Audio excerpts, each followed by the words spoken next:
Women, what's the biggest dating ICK you've ever experienced? After 6 months of being single, I finally caved and downloaded a dating app. 3 days in, I matched with Kieran. His photos weren't model material, but he had a nice smile and kind eyes that seemed genuine. We texted for a week before agreeing to meet up, and honestly, I was surprised by how easy our conversations felt. The first tiny red flag appeared when our server, this college-aged girl, accidentally spilled a little water while refilling our glasses. It wasn't a big deal at all, just a few drops on the table. But I noticed how Kieran's expression changed for a split second. He didn't say anything rude, but there was this flash of annoyance that seemed disproportionate. I brushed it off because everyone has pet peeves, right? And he recovered quickly, smiling at the server and saying it was no problem. As dinner progressed, I noticed he kept very meticulously arranging things on the table, like he'd adjust his silverware so it was perfectly parallel, and he'd wipe up any tiny crumbs immediately. Again, not necessarily a bad thing. Some people are just neat. But there was something about the intensity with which he did it that made me slightly uncomfortable. Still, the conversation was good, and I was having fun. After dinner, we decided to walk around downtown for a bit since it was a nice evening. As we were walking and talking, I mentioned my friend Chris, who had recently gone through a tough breakup. Kieran immediately asked if Chris was a man or woman. When I said she was a woman, he visibly relaxed. It struck me as odd, but I continued with my story. A few minutes later, I mentioned my friend Archer. And again, Kieran immediately interrupted to ask if Archer was male or female.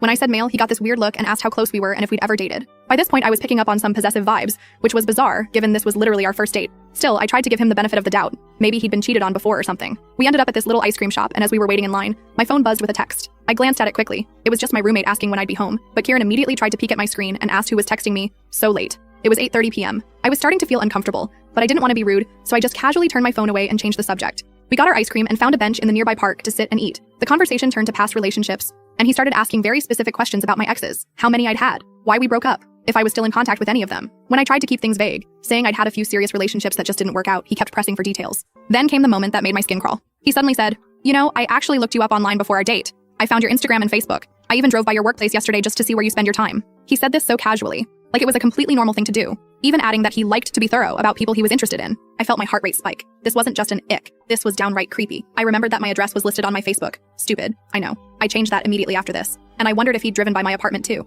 I tried to keep my expression neutral while my brain scrambled for an exit strategy. I mentioned that I had an early meeting the next day and should probably head home soon. As we walked back toward the restaurant where we'd left our cars, he kept talking about future dates. Not in a "I'd like to see you again" way, but in a "next Saturday we'll go to this place, and then the weekend after that we can do this" way, as if it was already decided that we were now dating exclusively. When we reached my car, he moved in for a kiss, and I awkwardly turned it into a side hug. His face darkened for a moment before he forced a smile and said, "Playing hard to get, huh? That's okay, I like a challenge." The way he said challenge made my stomach turn. I got into my car quickly, locked the doors, and watched in my rearview mirror as he stood there watching me leave. The really unsettling part? When I got to the first stoplight, I noticed headlights behind me that looked like his car. I made 4 random turns, and the car followed me through all of them. I ended up driving to the police station parking lot and sitting there for 20 minutes until the car finally drove past and disappeared. Kieran texted me the next morning saying he'd had a great time and asking why I went to the police station, confirming he had indeed followed me. When I didn't respond, he sent 12 more messages over the next 2 days, gradually escalating from, "Are you okay?" to, "You're being really rude ignoring me," to, "I deserve better than this treatment after I made so much effort." I blocked his number, locked down all my social media, and took a different route to work.